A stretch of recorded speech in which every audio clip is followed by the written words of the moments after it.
오늘 같은 날은 특송도 부를 사람이 있었어야 되는데 이게 없어서 조금 아쉽습니다.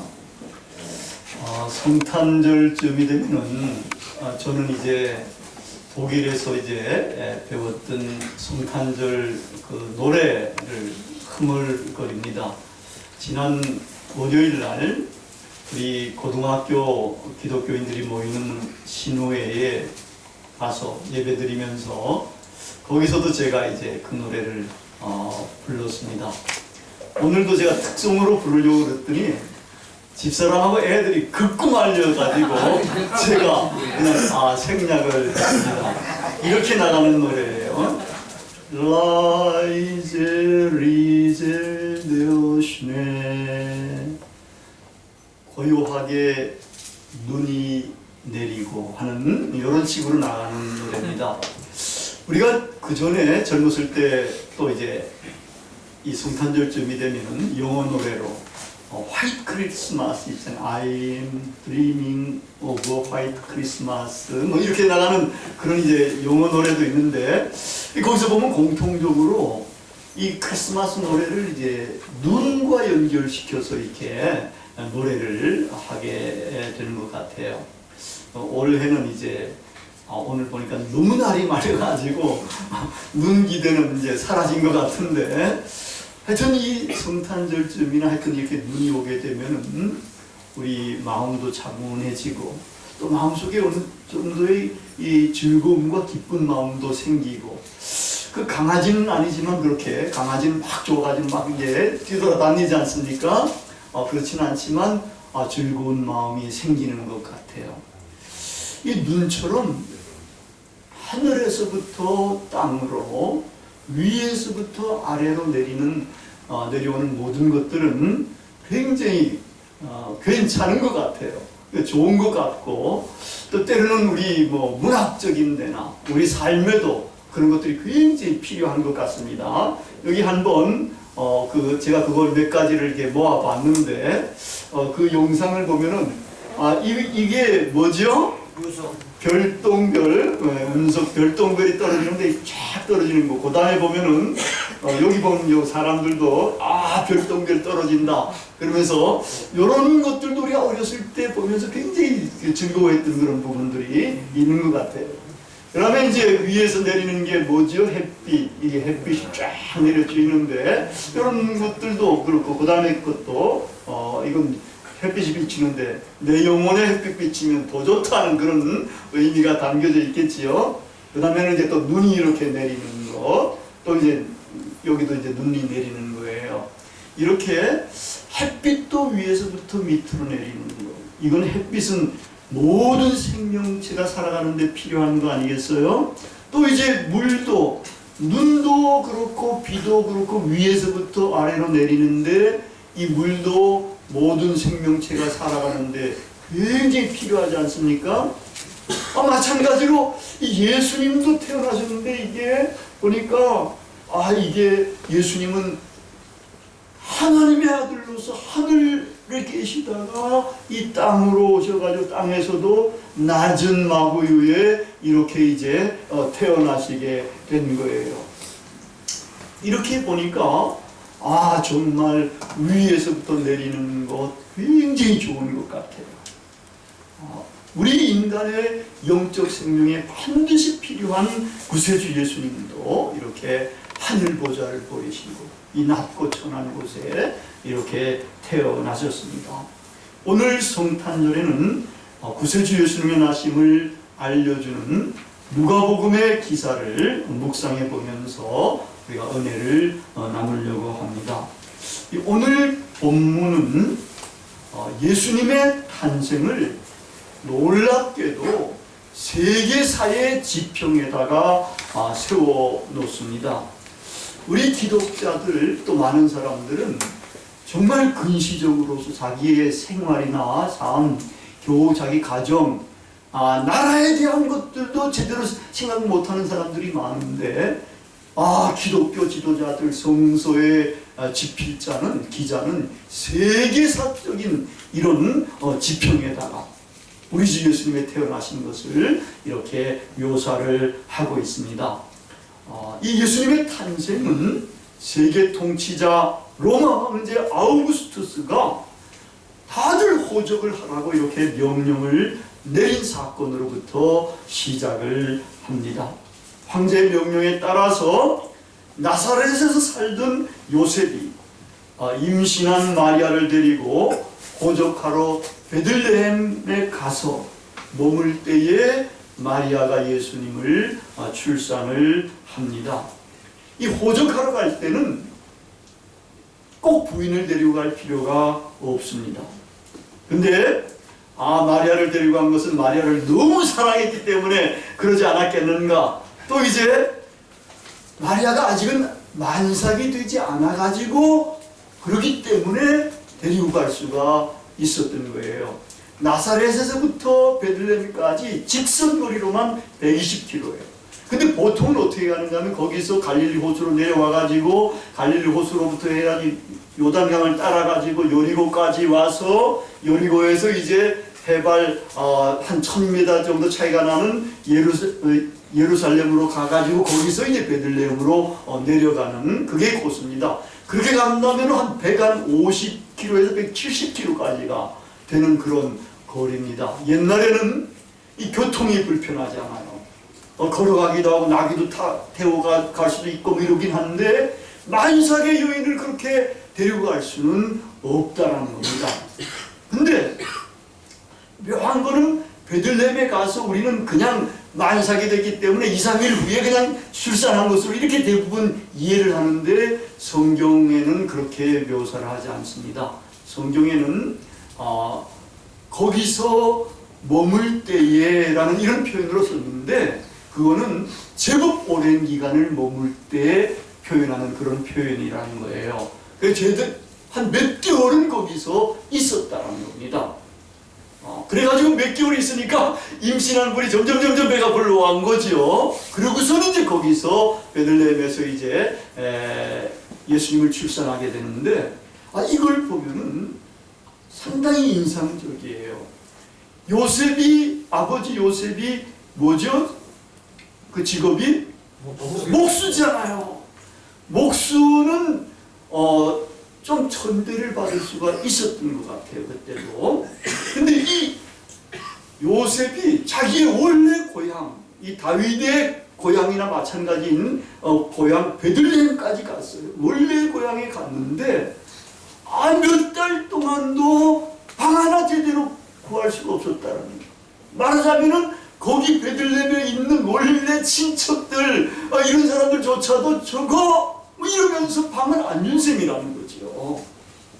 거기 진짜 만약에 이 양반이 굉장히 괜찮은 사람이고 돈도 많고 지위도 높다 그러면은 누구든지 우리 집에 모셔가가지고 부인도 있는데 임신했는데 여기서 지내라고 이럴 텐데 그렇게 하지 않고 거기서도 배척을 했다.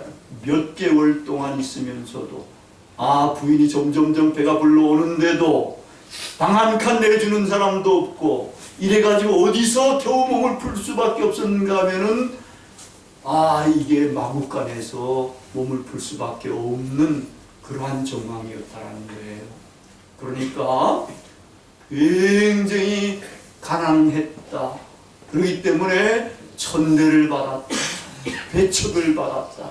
그래가지고 할 수 없어서 이제 마구간에서 몸을 풀 수밖에 없게 됐다. 그래서 거기서 예수님은 태어나게 된 겁니다. 태어나서 구유에다가 누웠다는 것은 거기 마구간에는 짐승들이 있잖아요. 짐승들 뒷걸음 하다가 애 밟으면 어떻게 되겠어요? 그러니까 그런 것들을 보호하기 위해서 마구간에다가 그렇게 이제 구유에 누이게 한 겁니다. 근데 우리 이런 이야기에서 이건 잔잔하게 이렇게 흘러가는 이야기이지만 여기서는 굉장한 두 분이 대비가 되는 겁니다. 하나는 로마 황제 아우구스투스 딱 있고 다른 한 곳에는 정말 비천한 곳, 낮은 곳에서 태어나신 아기 예수. 이 두 분이 이렇게 딱 대비가 되고 있습니다. 근데 이 낮고 천한 곳에 태어나신 아기 예수가 누굽니까? 오늘 본문에서는 그분이 구세주라는 거예요. 근데 그 당시에는 이 시인 호라티우스가 이미 다 언급을 했는데, 이 악티움 해전에서 이제 옥타비아누스가 승리를 해가지고 완전히 로마 제국을 평정을 하게 됩니다. 거대한 로마 제국을 이제 평정을 해가지고 이 양반이 이제 아우구스투스 황제가 되는데, 이 황제가 되니까 이 양반이 구세주다. 그리고 이때부터 로마의 평화가 이루어지기 때문에 팍스 로마나라는 이런 이제 명칭으로 이야기를 하면서 바로 아우구스투스 황제가 구세주다. 세상을 구원한 구세주다. 그러면서 이제 황제 숭배도 그때부터 더 강렬하게 이렇게 해가게 되는 그런 것이었었습니다. 그러니까 보통 사람들도 저 사람이 황제가 이제 구세주구나 이렇게 이제 여길 수 있는 이런 정황인데, 성서 기자는 그 사람이 구세주가 아니라 바로 비천한 곳에, 가장 낮은 곳에 태어난 바로 아기 예수가 구세주가 되는 거다. 그분이 참 구세주가 되는 거다. 우리가 이런 것들을 잘 이해를 못하는 경우가 많은 것 같아요. 특히 이제 대선이 다가오면은 우리나라에서는 그게 좀 더 심각해지는 것 같더라고요. 대선 때가 되면은 대부분 대통령에 출마하는 사람들이 전부 다 메시아적인 척하면서 등장을 하는 거예요. 내가 준비됐다. 내가 제일 좋다. 내가 능력 있다. 뭐 이러면서 등장해가지고 사람들의 표를 막 얻잖아요. 국민들도, 기독교인들 더 그렇고 이래가지고 그 사람이 진짜 메시아인가, 우리나라를 제일 잘 살게 만들려고 하는 그런 사람인가 해가지고 표를 찍어주고 이런데, 이게 지금까지 대통령들 가운데서 제대로 잘한 대통령들은 별로 많지 않을 정도로 이렇게 되고, 우리가 정말 메시아로 섬기는 예수 그리스도가 정말 이 나라도 정말 잘 만들어 갈 수 있는 그런 분이 될 수가 있는 것이 아니겠느냐. 메시아라는 것, 구세주라는 것은 허구적인 구세주를 우리가 이렇게 대망하면 되는 것이 아니다라는 것들도 여기서도 이렇게 시사해주고 있는 것 같아요. 구세주는 자기가 이렇게 막 등장하면서 그렇게 하는 것이 아니라 낮고 천한 곳에 아무런 관심도 끌지 못한 채로 배척을 받아서 마국간에서 태어나신 분이 바로 구세주라는 겁니다. 근데 이걸 어떻게 합니까? 악인데, 마국간에서 태어났는데, 아버지 직업이 목수인데 어떻게 알 수 있어요? 어느 누구도 이 사실을 알 수 있는 사람은 없습니다. 그런데 하늘의 천사가 그 사실을 이야기를 해 주는 겁니다. 강보에 쌓여 그 위에 누인 아기가 바로 구세주의 표식이라는 겁니다. 구세주의 표적이라는 겁니다. 이거는 좀 더 큰 의미도 갖고 있어요. 유대인들은 전쟁에 능한 다윗 자손 메시아를 기대를 했는데 그 다윗 자손 메시아가 아니다. 그렇게 전쟁을 잘하고 능력 있는 사람이 아니라 이렇게 비천한 연약한 이런 아기가 결국은 메시아가 되는 것이다라고, 그러한 기대를, 잘못된 기대를 바꿔주려고 하는 그런 의미가 여기에도 담겨져 있습니다. 구세주는 전능하시고 능력 있는 다윗 자손의 메시아라기보다는 고난을 당하는 야훼의 종이라는 겁니다. 그래서 낮은 곳에서 태어나셨고, 그래서 우리를 섬기시고 우리 비천한 자들까지도 같이 하시면서 감싸주시면서 우리의 더러운 발까지도 씻겨주시는 그러한 메시아, 그래가지고 결국은 당신 자신의 목숨까지도 우리를 위해서 버리신 그분이 바로 구세주라는 겁니다. 이분은 천한 곳에서 태어나셨고 배척당하는 표적으로 세움을 받습니다. 우리가 누가복음에서 오늘 이 부분을 읽었는데 이 표적이라는 말이 다른 곳에서 또 한 번 사용됩니다. 누가복음 2장 34절에 마리아를 향해서 한 시므온의 말씀에서 그것이 나오는데, 이 아이는 예수님을 이제 성전에 이제 가서 이제 결례를 하려고 데리고 갔을 때 그 아이를 만나고서 마리아에게 이 시므온이 이야기합니다. 바로 그 아이는 비방을 받는 표적이 되기 위해서 세움을 받았다. 비방이라는 말은 배척, 반대라는 뜻입니다. 낮고 천한 곳에 태어난 아기 예수님은 배척을 받는 표적으로 세움을 받았다는 겁니다. 구세주의 표적이며 동시에 배척을 받아서 거기에 태어나셨고, 그리고 이분은 배척을 당하는 표적으로 세움을 입었다는 겁니다. 배척을 받는 이 표적의 그림자가 여러분 굉장히 짙습니다. 그리고 질깁니다. 그리고 굉장히 깁니다. 예수님은 공적 생애의 첫 부분에서 자신의 고향 주민들로부터 배척을 당합니다. 나사렛 회당에 가서 첫 번째 취임 설교를 하시면서 이사야 60장 1, 2절인가요? 그 부분을 이제 인용을 하면서 이제 말씀을 하셨는데, 이제 이야기 듣고서 좀 이제 도발을 했는데, 예수님이 도발했는데 말씀으로, 그랬더니 그 나사렛 회당에 있는 사람들이 예수님을 막 끌고 가가지고 낭떠러지에 가서 떨어뜨려 죽이려고 이렇게 끌고 갔는데, 예수님은 그 낭떠러지 근처 가가지고 그 사람 사이를 뚫고서 이렇게 나오셔서 가지고 그때는 면했지요. 이렇게 고향 사람들로부터도 배척을 당한 예수님은 사실은 따르는 제자들로부터도 십자가상에 달려 돌아가실 즈음, 체포될 때쯤에는 대부분 다 배척을 당해가지고 배반도 당하고 부인도 당하고 전부 다 도망가고 이렇게 됐지 않습니까? 그를 따르던 무리들로부터도, 그리고 이스라엘의 지도자들로부터도 배척을 당해서 결국은 십자가의 모진 고통 속에서 죽임을 당한 것입니다. 예수님은 우리 기독교인들로부터도 사실 영접을 잘 받는 것 같지만 좀처럼 영접을 잘 받지 못하는 것 같습니다. 요즘 예수님이 만약에 오시면 어느 교회로 갈 것인가 할 때에 여러분 어느 교회로 가실 것 같아요? 큰 교회, 수만 명이 모이는 교회로 가실 것 같아요? 우리 길벗교회가 좀 낫지 않습니까? 지하로 들어와 있으니까. 그리고 우리 길벗교회로 틀림없이 오실 수 있을 것 같아요.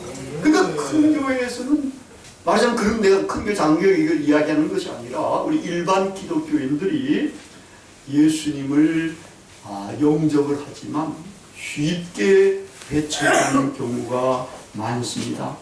그러면 예수님은 절대적인 구세주이시지만 정말 그것을 내세우거나 절대로 강조하지를 않습니다. 그러다 보니까 예수님은 믿는 신자들로부터도 아주 쉽게 배척을 당합니다.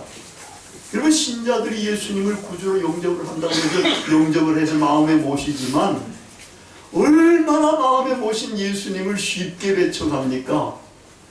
예수님을 여러분들이 구주로 마음에 모시고 있습니까? 예수님을 구주로 모시고 있어야 되는데 아직도 자기가 왕으로 마음속에 있어가지고 마음에 모신다고 하시는 예수님을 늘 배척을 하는 겁니다. 왕자의 보좌에서 내쫓는 겁니다. 그리고 누가 앉아있어요? 자기가 앉아있어가지고 자기의 세계관, 자기의 철학, 자기의 견해, 자기의 뜻 이런 것 가지고 예수님의 뜻이라든지 하나님의 말씀이라든지 이런 것들을 거부하고 거역하고 그래가지고 예수님을 결국은 배척을 합니다.